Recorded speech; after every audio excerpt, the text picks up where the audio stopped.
I'm Dr. Nagashree Seetharamu. I'm a medical oncologist practicing within Northwell Health system. I specialize in head and neck cancer and thoracic malignancies.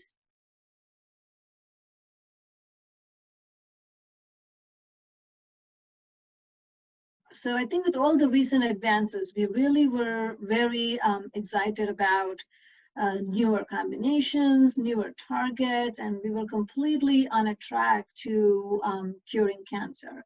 What we did not expect was the appearance of this pandemic, which threw us backwards multiple steps. So now, not only are we thinking about providing appropriate care for individual patients, but we're also incorporating COVID-19 into the treatment paradigms, which is challenging. Thankfully, we have experiences from our peers in China and Italy, and now also within the US. And that has helped guiding us with the optimal management of these patients.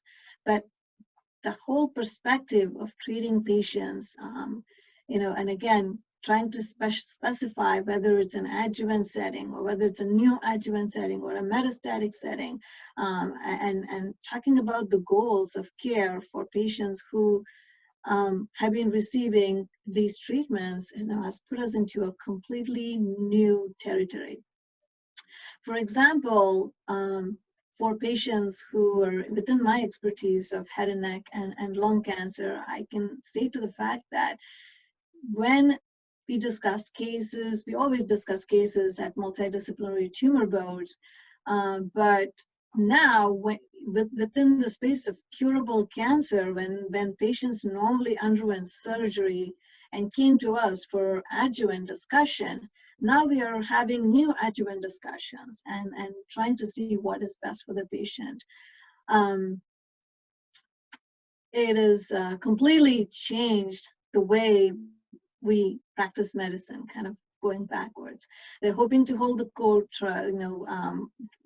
hoping to achieve some form of tumor control while the surgeons are deployed to do other things, and all their floors are taken over by COVID floors. So hoping that when this pandemic is over, the patients are still in the curative realm and they're still able to undergo curative procedures. That's one example. The other example is for patients who are on long-term treatment, let's say immunotherapy, for example. We were following the FDA recommended dosing schedules, but now we are, moving away from the recommended guidelines to accommodate patients and minimize the risk of them coming into the center to receive treatment. So instead of a 3-week regimen, we are doing a 6-week regimen for pembrolizumab, for example. Telehealth. We have always been, we always like the hands-on experience. We want the patients to come in so that we can see them, we can see how they're doing, talk to them. Now we are doing everything through the telehealth platform. So seeing patients in their homes, trying to do minimal exams in the homes. It is challenging, but at the same time, I think it opens up opportunities for us to do this. Patients, I feel, are feeling more comfortable at home, and they feel safe that they're being monitored by their doctors while they're still in the confines of their home. I think this may actually change the way we practice medicine even beyond COVID. I think COVID, even though hopefully it's a very finite process in our entire lifetime, we don't want it to continue beyond a couple of months, but I think the lessons that we have learned will be ingrained in us throughout our lifetime and beyond. And I think medicine will change completely because of this COVID, and oncology care will change completely because of COVID for various reasons.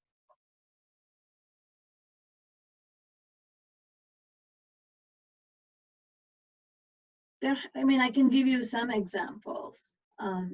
One example is considering chemotherapy for patients who had otherwise gone on to get surgical resection. So curable patients, curative intent procedures.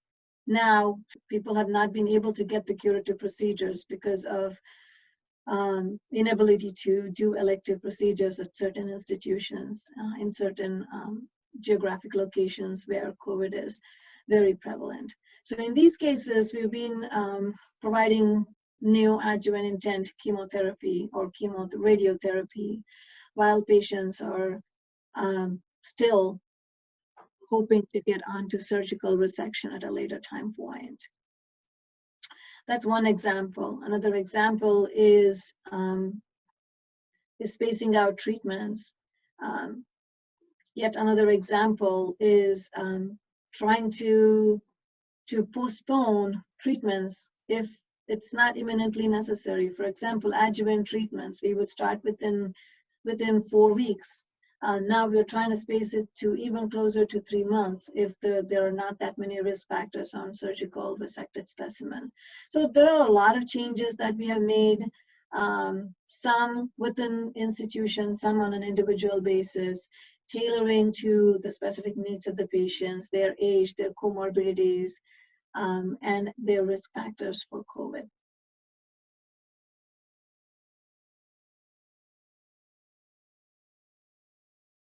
This is a big challenge. It's not only for patients, but also for their caregivers.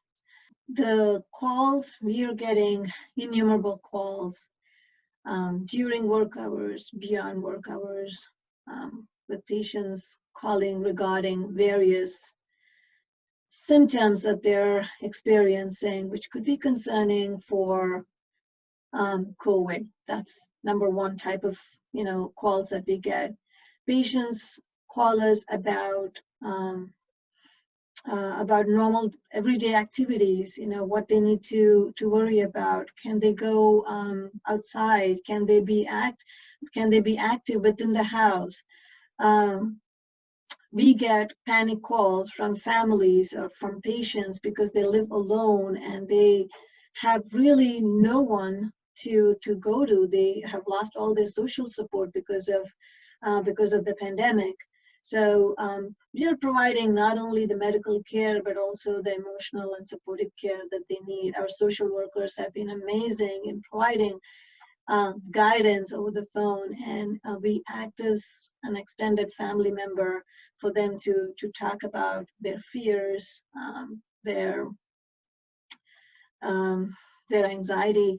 There's also another concern for many of the lung cancer patients. They have heard in the news that, and also from friends, that patients with history of cancer may not get the topmost care because they have history of cancer. They may not be put on, they may not, they may be lower on the wait list for, let's say, intubation or connecting for ventilators. So they get worried. What if I contract COVID and I get sick? I go to the hospital, and even though I need a ventilator, they wouldn't put me on a ventilator because I have cancer. So those are other questions that family members ask. There are some families where there are multiple people with cancer, and that makes it even more challenging because some of them need intravenous treatment. They come here to get treatment. Whereas others are on oral therapy or are survivors, or so they're all at risk as a community. So to give them advice on an individual basis is, you need not only to understand their disease, you need to understand who they're living with, their social conditions, their support system, and a multitude of other factors. And more recently, this past weekend, I lost 4 patients to COVID, and this is something that's very personal, and I just want to get it out here. The family members, I mean, the whole, the grievance process has been the family members were not with these patients while they were in the hospital. Taking their last few breaths. Some of them were able to conference in through Zoom and other media, FaceTime, etc. But some couldn't even say a proper goodbye. So that's another thing. So we're not only getting calls from patients, but it's also from survivors who are now calling us because they feel like we are part of that family that the patient lived with during their last phases of life. So we are the go-to people. So, my weekend was spent in trying to learn the process of the process of what happens after death in a COVID patient. What happens? How are they prepared? What happens after they are taken to the mortuary? The funeral homes are inundated with requests. So there are not that many. They have a long waiting period. So what happens if they cannot get a funeral home to do the services for their loved ones? I mean, these are questions that are completely beyond my expertise, but I've been continuously investigating, getting support from other providers, and also to find resources for patients and their family members that they can go online and be on support groups. I just learned this weekend that there are a few of those that give continuous online support. It's almost like an interactive support group that happens online, which could be very helpful for patients and families. So this is a very loaded question, and I'm sorry I took. It was a very lengthy answer, but I think it's anxiety for providers, anxiety for patients, anxiety for caregivers, anxiety for family members who are not in the immediate vicinity of patients. They are somewhere else. That's even worse. They're in another country, let's say, or in another state, and cannot come here to take care of or even see their loved ones. The impact is profound.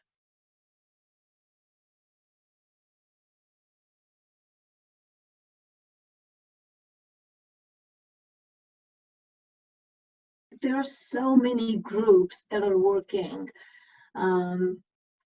in their own space, creating guidelines, creating algorithms, and providing input for patients. It would be nice to have a unified source where patients can go to, a reliable source. Instead of having 10 different webinars, on the same topic. Within the last couple of months, there have been like 4 or 5 webinars on lung cancer and COVID. Really, I don't think we need that many. We really need one good, reliable source which we can tap into. Institutions have to have their own guidelines, because I think geographic differences exist widely, and to hear from someone in Seattle or California may not apply to somebody in New York. I think having local guidelines are extremely important. To have one resource that we can refer patients to. This is the website. This is a great website. Rather than people, really Googling that's Google is where they get all their information. Rather than doing that, where you see all sorts of information. The patients who called me over the weekend gave me, everything that they found on Google, which was all over the place. I think having one uniform place where they can, maybe ASCO or national, platforms like ASCO and ASH can provide guidelines that we can refer patients to go to, or even healthcare providers to go to. So I think, it has to be uniform, and the message has to be uniform across, with geographic differences as applicable.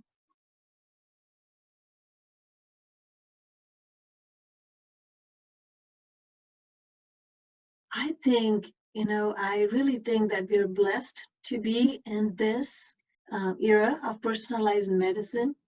I cannot even imagine what would have happened if this same pandemic happened about 10 years ago or 20 years ago, when all that we were doing to patients was chemotherapy.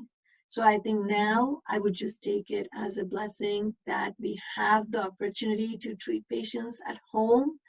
And I think using all resources that we have, using telemedicine whenever it's appropriate, using in-home lab draw when it's appropriate, spacing out treatments as we deem safe for patients is really, we are able to do that because of the type of treatments that we have these days.